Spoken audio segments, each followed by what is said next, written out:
nobody will give this city up. Nobody that's here right now. Some of the people, some of the best special divisions, the best brigades are from Kharkiv. They're fighting very fiercely.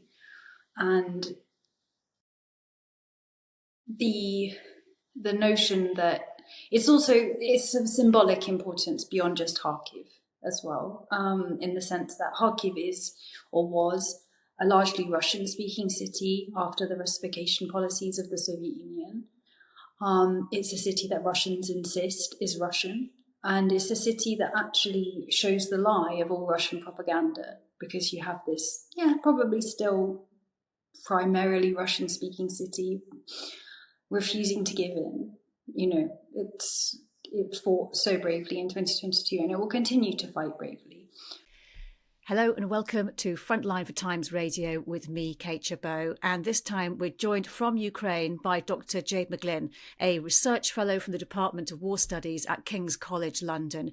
She's the author of 2 in-depth books on Russia, Russia's war, and Memory Makers, the Politics of the Past in Putin's Russia. She's speaking to us from Kharkiv, where she's working on Free Ukraine Fund, which she set up since the full-scale invasion. Jade, really good to see you again. Hope you're keeping up okay. How are things there at the moment, particularly in the aftermath of that horrific attack in the store in Kharkiv recently? Mm-hmm. Yes, thank you. It was a very horrific attack. There's been a particular image here of a young boy who's gone to the sort of a place that they've set up to check DNA, to give his DNA, because his dad has never come back.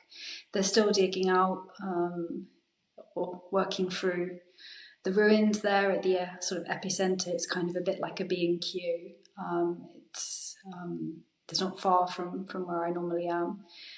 And of course, last night we had lots of attacks. Yesterday there were attacks in the city, and the day before there were attacks in the city, and the day before that too. So people are, of course, a little bit sleepy. I think that's the one thing that I always have when I come here, and that I always notice among my friends. It's just people are sleep deprived, but people are incredibly resilient. There's no way that this city will fall to the Russians. I mean, that attack that I mentioned was like the biggest in recent weeks in Ukraine. And you mentioned that this incessant number of attacks on Kharkiv. Are people living on their nerves, or has this become part of daily life? How do they react to it? Well, I suppose a little, in a way, you just sort of saw it in real time, because it seems like something was just flying overhead, and you kind of just wait. And right now, we had an alarm go off not that long ago, so it could have been.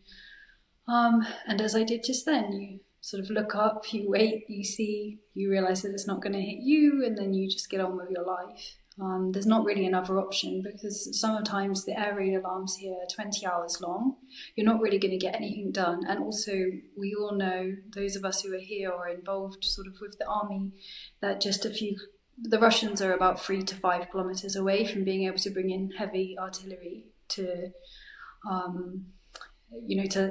level the north of the city again, like they already did. And one of the things that always strikes me here about the city and about its resilience, because resilience sounds like quite an abstract term. So what do I mean by it?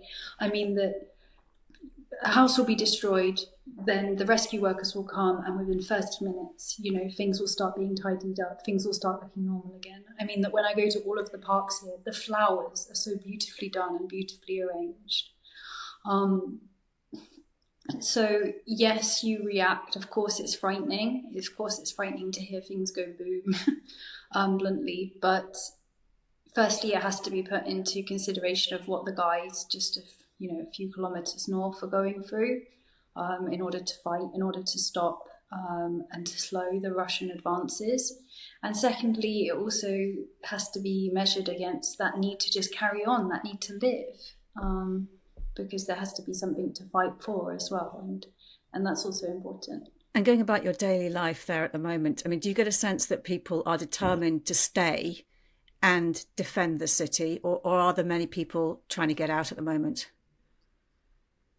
No, the city still feels pretty full, to be honest. A lot of the people as well who now, I mean, look, the people who are going to flee, they fled Kharkiv already. They fled it, back in 2022. The people who are here, they're going to stay. Some might leave if they've got children, for example, but that's a slightly different case from sort of fleeing because you want to give the city up. Nobody will give the city up, nobody that's here right now. Some of the best special divisions, the best brigades are from Kharkiv. They're fighting very fiercely. And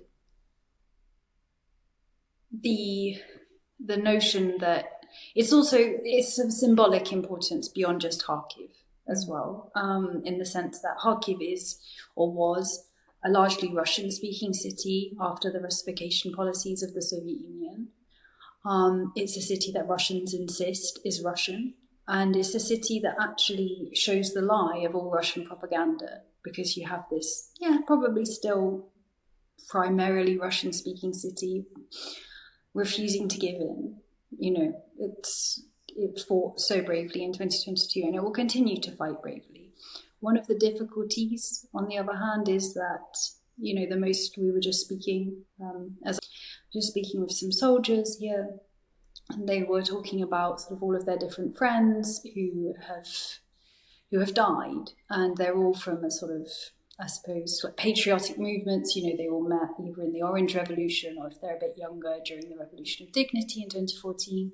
They were saying that they just worry because all of the motivated people, they've already gone to the war, and there aren't many of them left. And what happens then when the most patriotic and those most willing to make sacrifices for their country, for their nation, for ideas about freedom and not living under sort of colonial rule without any rights, what happens when there's none of them left? And that's a question that unfortunately nobody at the table had an answer to. And Jade, you mentioned the proximity of Russian forces at the moment getting close to being within artillery range of the city. There are also reports that Russian troops are amassing over the border to the north of Kharkiv Oblast. What are people saying about this? How aware are they of the troop movements, and how it must be creating an incredible amount of anxiety? People are very aware of it. It's funny because you'll sit and you'll have conversations with grandmas who, be sort of correcting, big burly men about, oh no, you don't mean that brigade, you mean this brigade. So people are very, very engaged with what is happening. And it's been expected. I don't really find any anxiety. I mean, of course, look, there's anxiety on the front line. I don't go to the front line. But in general, among the civilian population or among those who are based in the city, I don't feel any anxiety. I sense a frustration, a very deep frustration, not only with the West, sometimes with their own government as well, sometimes with their own commanders, but a deep frustration at just, they're good fighters. They know how to fight. They know how to fight the Russians. They are in no doubt that they can win, but they need help to be able to do so, whether or not that's to be able to shoot to be able to hit targets that are just 1 kilometer over the border in Belgrade. If you look at sort of any of the maps, of the up-to-date maps, you just look over the border from Kharkiv, and there's just so many red points of where the Russians have just organized and placed all of their kind of different launch pads in order to hit Kharkiv again and again and again. So I feel that frustration, but I don't feel an anxiety. They seem very confident that they can fight. That they can fight the Russians and that Kharkiv will not fall. And that is a complaint that I've heard from other people who've been to the region, that the soldiers, that people are extremely frustrated that they're not allowed to attack inside Russia itself. When they see the troops amassing, they know where they are, and they're just feeling like they're sitting ducks, basically. You set up a Free Ukraine Fund. Can you tell me why you set it up and what it aims to do exactly? Mm-hmm. So thank you. Yeah, it's part of a broader charity organisation that we have. So half of the charity does humanitarian work, which is really important. But bluntly, people aren't going to need their roofs fixed if their roofs aren't broken, aren't bombed in the first place. And so the other half of this is a registered charity in Ukraine. I'm not sure if you'd get it registered in the UK, given the military support aspect. But the other half of it is focused on military aid. And what we focus on is we're very focused on Kharkiv, obviously. It's existed since, I think, March 2022, that I only really became involved with this new sort of direction around the end of last year. And the purpose of the Free Ukraine Fund is to think about sustainable forms of support. So right now, Ukraine is able to is producing a lot of its own domestic weapons. So its domestic defense industry grew 3 times last year. They want it to grow 6 times this year, and they've put $6.7 billion into it, which for Ukraine's budget is enormous. But that's still only 1/3 of what they have the capacity to make. And the aim of Free Ukraine Fund is to not just get drones or electronic warfare systems or improved software, for the Sea Baby drones or more ammo to the soldiers, but to do it in a way that helps Ukrainian manufacturers, that invests in them. First of all, because it's cheaper, and secondly, because it's employing a lot of people and keeping the economy running. Employs around the defense industry here employs 300,000 people. So it's a booming industry, sadly. And that's the focus, is getting funding, sometimes investment, for example, in research and development, to improve the Ukrainian domestic defense industry, but also as well to get those things straight off the production lines to the guys fighting. And you're working with smaller manufacturers, aren't you? Why have you decided to do that, and what can you achieve with them? Mm-hmm. So we work, with small to sort of medium sized sort of manufacturers. And the reason is, well, partly because we know them personally. That's important to us, because if you're asking for people's money, you need to know that it's going somewhere you trust. And secondly, because bluntly, we want the supply lines to be really direct. One of the things that I've always found so inspiring about Ukraine and about its kind of self-defense has been that self-organization. I know a guy who can get this to you. He'll get you 12 uniforms by tomorrow, and then the guys will have the uniforms. And I think in the interest of maintaining that spirit, and also bluntly of just avoiding the bureaucracy and the self-interest that always comes. The more people you get involved, the more bureaucracy, the more egos you have to deal with. This is just, okay, you want to help Ukraine, great. This way we can get more drones because they're cheaper, because they're manufactured wherever. Obviously, I can't say where they're manufactured for security reasons. And we can, we've already used them on the front line, and we know that they work, and we know the manufacturers. It can go straight to them. That will get you 12 drones. Those 12 drones, as soon as they're made, within 24 hours, will be on the front line. So you're supplying drones within 24 hours. What else can you get? Once they're made, yeah.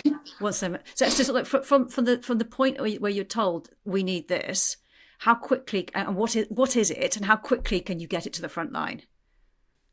It depends what it is. It really does depend what it is. Sorry, there's some rumbling. It depends what it is. So for ammunition, sometimes it's a slightly different process. I mean, our main focus is on ammunition, on drones, and on sort of these. There's certain platforms. They're called sort of links in English, or RIS in Ukrainian, and they're essentially automated platforms. But we also, we work in particular, let's say, with some people in Silicon Valley around the software that goes into the drone. So it would depend what somebody wanted to do. But yes, we can get drones. Drones are obviously the focus right now, and so we've got a pretty fast turnaround once the drones are ready. How many are you supplying at the moment, on average? Honestly, it depends, because if we get the money, it just goes straight in. So over the last 2 days, we managed to raise money for sort of, I think, another 15 drones. So they're already, we already ordered them once we knew we were going to get the money. So they're already being produced. They should be ready in a few days, and then we'll take them to the front. But we're not talking about this isn't a sort of multi-million project right now. No. You set up this fund you set it up with military friends in the Kraken and a consortium of small private weapons manufacturers. How do you see this kind of work contributing or fitting in with this race that Ukraine has to boost its industrial complex? Mm-hmm. Well, partly it's about the innovation. I mean, for example, when we speak with, let's say, British or German or whatever other manufacturers, there's often an interest in being involved in these companies. Now, there's normally blocks that prevent investment often because the Ukrainian side want a guarantee that everything that's made will stay in Ukraine, will be sent to the front, and the Western companies are not always willing to agree to that. Well, so far they haven't been willing to agree to that.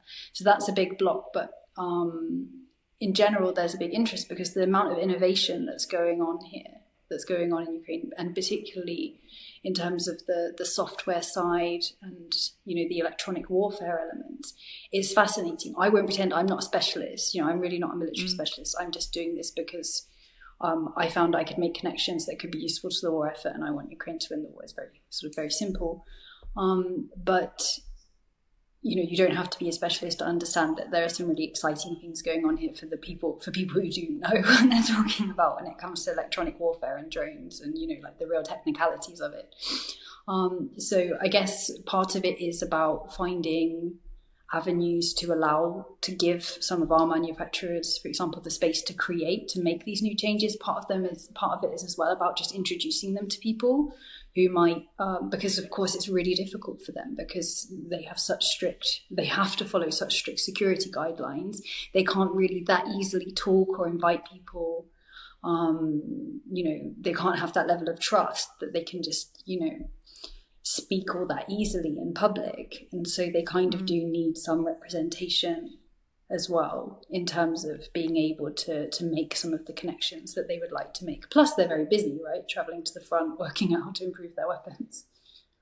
I think I've heard you say that you kind of your ambition is really that what you're doing there might become almost like a blueprint for Ukraine, or for joining up this kind of innovation that Ukraine has on this scale. And you kind of compared the difficulties that Ukraine has as a democracy compared to an autocracy, which can just order people and manufacture at will by forcing people into factories. I mean, how do you see the challenge really in Ukraine? Yeah, I think this is something that actually this is something that the Free Ukraine Fund is sort of a part of, which is a broader movement. It's called the Unconventional Statecraft Alliance, and it's an effort. It's not just focused on Ukraine. It's an effort to bring together all of those, I suppose, well, civilians, like non-state actors who've been involved in getting military aid and support to Ukraine. There's been a lot of them in the UK. To bring them together, because while it's great that there's no hierarchy and there's that kind of anarchic energy, sort of SOE energy to it all, at the same point, a lot of these groups are quite disparate, and it's important that there's some sort of network, not in order to impose hierarchy, we don't want that, but in order to, first of all, make connections for more efficient pooling of resources, and secondly, so there can be representation. Because if we go back to what happened with the ULEZ situation, for example, where you had lots of different groups who work with providing military support to Ukraine, trying to rummage through their contacts, find out who they knew who could influence, like the Mayor of London or the Conservative Minister for Transport, in order to get the ULEZ cars set. And Jade, I think some of your work involves also evacuating people, saving them from the front line, getting them out when they need to. Can you tell me a bit more about what you've been doing there? I can, although I should say that's not really work that I'm so involved in. That's more on the humanitarian side, and we have a group of kind of local, most of them are volunteers and just ridiculously brave. But I think what's been so heartbreaking for them is they've evacuated some of these, places before. What places are we talking about? Now, so some of the places up around Stary Soltiv in particular, it's a town, it's just south of Vovchansk, sorry. And I remember I was with the volunteers, I think it must have been November, at the end of last year, and they were showing me around, sort of telling me about when they'd worked, telling me about how they'd come after the deoccupation, and they were telling jokes about how Nova Poshta, it's a postal service, and also the ATB supermarket, how they're always like in a competition to get to the deoccupied territories first, and how if they get there any quicker soon, like Nova Poshta and ATB supermarkets will be liberating the places from the Russians themselves, because they're in this huge sort of business competition. But and now the place is in tremendous peril, and it's to be honest, it's just it's very sad because it's so demoralizing. Have you met any of these people? Yes. And how yes, I mean, you say some of them they've been arrested, they've had to come out twice, they've had to flee twice. What are they telling you? I mean, where do they go? What are they going to do? So they tend to come to Kharkiv, to the city.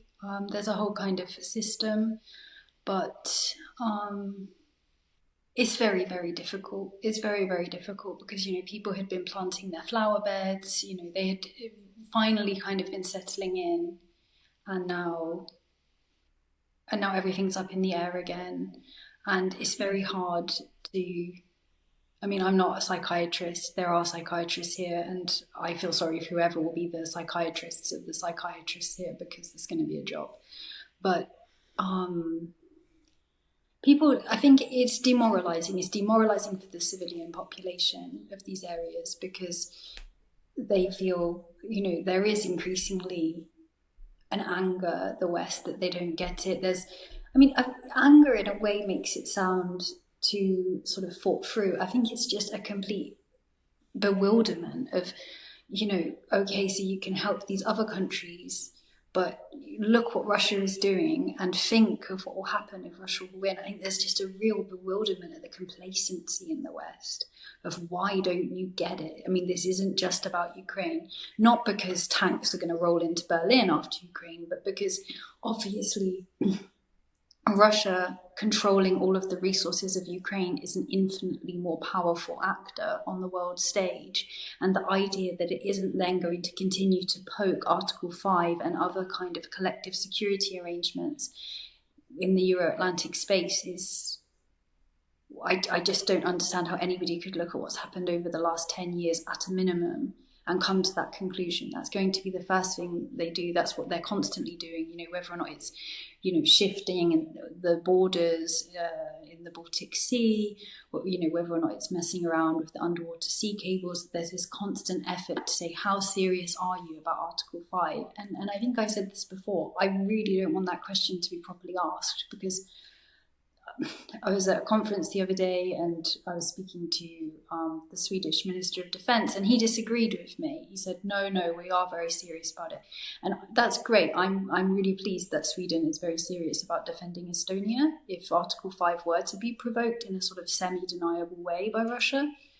I'm not sure that the same is true of all of the countries in NATO. And maybe I'm wrong. Maybe I'm an unbearable cynic, but I don't think I am. The idea of collective defence, isn't it? That if an attack on one, it's an attack on all, and the obligation to come in and defend your neighbour. So you draw a lot of motivation for what you do, and hope from the resilience of the Ukrainian resistance in the Russian-occupied areas of Ukraine. What are you being told about the quality of life there? Yes, it's funny. I just finished a big report on the active resistance in the occupied territories. The quality of life there is awful. In a way, to sort of link it back into our last point, it's very interesting because a lot of these cities, whether it's Popasna or Bakhmut, they're not being rebuilt. There's not really any proper investment in any infrastructure except in a few of the cities. And often then it's given to the people who've just come. We've seen a massive influx of Russians into the occupied territories. In Melitopol alone, we've seen 100,000 Russians move in. In Mariupol, the number is considerably higher. And, from speaking to those who have left the occupied territories and a few people who are still on the occupied territories through secure methods, it would... the image that comes across to me, though I can't say this is representative because I'm not speaking to enough people to say it's only indicative, the system sounds like an apartheid system. Essentially, nobody who is Ukrainian or nobody who is Ukrainian is able to live well or to even access, basic services unless they take a Russian passport. Still, a large minority still have refused to take a Russian passport, somehow found it within them, which is incredible when you think, that in Luhansk, for example, they've started taking women's children from them if they refuse to take Russian citizenship. So these are the sort of conditions, newborn babies. So these are the sort of conditions that people... They're just literally being taken away and taken into care if people refuse to take the passport? So I've only heard of this happening in Luhansk. It would appear that, quite understandably, the women just take the passport, which I would do as well. But yeah, it's used to threaten the women into taking the passports. And other cases, you can't have insulin, you're unable to get, basic medicines that you need to survive. There's an incredible amount of information about what's happening in the occupied territories, particularly on the National Resistance Center of Ukraine. It has a website in English if people are interested, because the whole place is essentially being turned into a militarized base. And I think that tells us very much what Russia's plans are for the rest of Ukraine and what its plans are, for that territory. This is not a liberation. This is not, a regathering of Russian lands. This is an occupation in the worst style of your traditional colonial empires of the 1800s. And Jade, you were fiercely loyal to Kharkiv. I think you describe it as a fortress. Mm-hmm. How confident are you that the Russians will not be able to flatten it and that it will be defended? And what do you think Putin's intention is for Kharkiv? I'll start from the last bit. I think his intention is to destroy the city through 1,000 cuts. So I don't think that he would try to storm it. It's very hard to do that. I mean, Kharkiv is hilly, even the Nazis and the Soviets didn't really take it. They just, each side just kind of left, if that makes sense. So the point is to destroy it through 1,000 cuts, to destroy the civilians' will to continue living here, to destroy the economy so that it's actually not possible to live here. And that's what we're seeing. That's what we're all watching right now. And we can still do something about it. We can still stop the bleeding. But how confident are you that it can defend itself and survive? I'm confident that Kharkiv will defend itself, but it will only do that if it will only succeed in doing that. I mean, when I speak to my friends, for example, who are in the Kraken Special Division, which is located in Kharkiv, and I ask them, well, what will you do if the Russians invade again? I mean, they all grew out of the self-defense in February 2022, so they're pretty patriotic. They say, well, I'll fight. And I say, okay, but what about if the city's going to come under occupation? Like if you're fighting and no matter how brave you are. And they say, well, then I'll just die. So that's their mindset. And I think, obviously, it's a different mindset to a civilian mindset. But at the same point, I think it says a lot about how ready Kharkiv is to fight the Russians and how much they will just refuse to give over. Because people know what's happening in the occupied territories.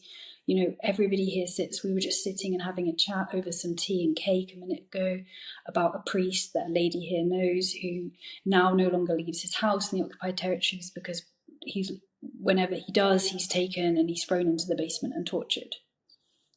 Nobody wants to live like that. It's not really a choice. It's much better for them, in their view, it's much better to die fighting with dignity. Dr. Jade McGlynn, it's been great speaking to you. Thank you so much for your time. You've been watching Frontline for Times Radio with me, Kate Gerbeau. My thanks to our producers today, Louis Sykes and Morgan Burdick, and for you for watching. If you'd like to support us, you can subscribe now, or you can listen to Times Radio for the latest news and in-depth analysis, or go to thetimes.co.uk. For now, though, thanks for watching. Bye-bye.